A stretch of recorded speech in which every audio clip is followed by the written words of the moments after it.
May month వచ్చేసింది, peak summer. బయటికి వెళ్ళాలంటేనే భయం వేస్తుంది కదా ఈ టెంపరేచర్ చూస్తుంటే, ఎక్కడ వడదెబ్బ తగులుతుందో అని. ఇవాళ మనము హీట్ స్ట్రోక్ రాకుండా ఉండడానికి తీసుకోవాల్సిన ముందు జాగ్రత్తల గురించి తెలుసుకుందాం. First and the important thing is hydration.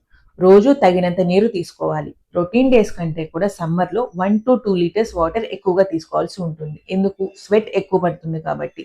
మంచినీళ్ళే కాకుండా మజ్జిగ, కొబ్బరి నీళ్ళు, ఓఆర్ఎస్ కూడా ఇంక్లూడ్ చేయండి. అండ్ ఇంపార్టెంట్ వచ్చేసి కాఫీ, టీ, ఆల్కహాల్ కి కొంచెం దూరంగా ఉండండి. Coming to clothing, light colour cotton దుస్తులు ధరించడం ఇంపార్టెంట్. అండ్ ఎండ ఎక్కువగా ఉండే టైం మార్నింగ్ 11 నుంచి ఈవినింగ్ 5 వరకు బయటికి వెళ్లకుండా ఇంట్లోనే ఉండడం మంచిది. ఒకవేళ బయటికి ఏమైనా వెళ్లాల్సి వస్తే సన్ గ్లాసెస్, హ్యాట్, అంబ్రెల్లా తీసుకువెళ్ళండి. సన్ స్క్రీన్ ని అస్సలు మర్చిపోకండి.